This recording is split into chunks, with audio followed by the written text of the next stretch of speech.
Precisely सुबह दोपहर दोनों बोला है कि एक स्वर अपने लिए एक घास का झोपड़ी बनाता है। अच्छा। और दूसरा स्वर अपने लिए लकड़ी का झोपड़ी बनाता है। लेकिन वहीं तीसरा स्वर अपने लिए ईंट का घर बनाता है। ठीक है। पहले स्वर का झोपड़ी बनते ही बांसुरी बजाने लगता है और दूसरा स्वर का झोपड़ी बनते ही वायलिन बजाना चालू कर देता है। फिर साला तीसरी स्वर के पास आकर उस पर हंसता है। एक दिन मर जाएगा कुत्ते की मौत। लेकिन ये बोलता है अपने आप को समझा कि हम राजा हैं। पर ये लोग फिर डांस करने लगता है। पर तभी इधर से एक भेड़िया चुपके से आता है और स्वरों को देखकर इसके मुंह में नदी बहने लगता है। फिर स्वरों से बोलता है।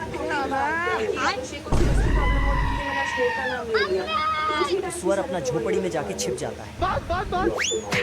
लेकिन एक स्वर पकड़ाते पकड़ाते बच जाता है। फिर दौड़कर अपना झोपड़ी में घुस जाता है और वेलकम मैसेज वहां से हटा देता है। अच्छा। लेकिन भेड़िया तो बिना वेलकम के ही आ टपकता है। ये भेड़िया पेट में हवा भर के फूंक मारता है। लेकिन सुअर बच के निकल जाता है और दूसरे सुअर के झोपड़ी में घुस जाता है। फिर देखता है कि भेड़िया अंदर नहीं घुस पाया है। तो भेड़िया अपना आधा इंच का दिमाग लगाता है और दांत दिखाते हुए वहां से चला जाता है। अच्छा। तो ये दोनों बाल बच गया रे भाइयों। फिर भेड़िया भेड़ बन के वापस आता है और दरवाजा खटखटाता है। फिर अपनी दुख भरी कहानी सुनाने लगता है। ये देखो मेरी हालत कमजोर हो गई मैं। लेकिन ये दोनों को समझ आ जाता है कि बाहर भीख मंगा भेड़िया है। तो खुद की औकात देख। तो साला भेड़िया पूरे गुस्से से खड़ा होकर पेट में हवा भरता है और फूंक के झोपड़ी उड़ा देता है। ये कैसे हो गया है? बाप रे साले कुत्ते।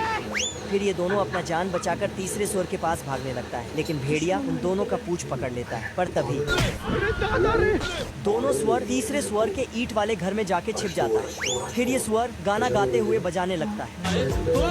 तभी वो दोनों नाचते हुए आता है। लेकिन तभी अचानक से भेड़िया दरवाजे के सामने आ टपकता है। तो तीसरा सुअर दरवाजा खोलने जाता है। पर साला भेड़िया तो टॉयलेट साफ करने आया था। अच्छा। ये देना खराब हो जाएगा मैं मार। तो सुअर उसका ही ब्रश लेके उसको ही ठोक देता है और फिर पीछे से और नीचे से। कौन है बे? भेड़िया को खूब गुस्सा आता है। फिर ये साला पेट में हवा भर के फूंक मारता है। लेकिन इसका पैंट गया। फूंक मारते मारते थक जाता है। लेकिन घर का दरवाजा नहीं खुलता है। फिर ये अपना आधा अधूरा दिमाग लगा के ऊपर से अंदर घुसने चला जाता है। मुझसे वही स्मार्ट। पर स्वर नीचे पानी उबाल रहा था तो उसका ढक्कन खोल देता है। अब तू गया बेटा। फिर उसमें और कुछ डाल देता है। भेड़िया उसी में घुस जाता है। फिर ये बिना पीछे देखे भाग जाता है और तीनों स्वर मजे से नाच गाना करने लगते हैं। पर तभी एंड क्या है? पकड़ लिया, एंड पकड़ा। मुझे तो बोला ही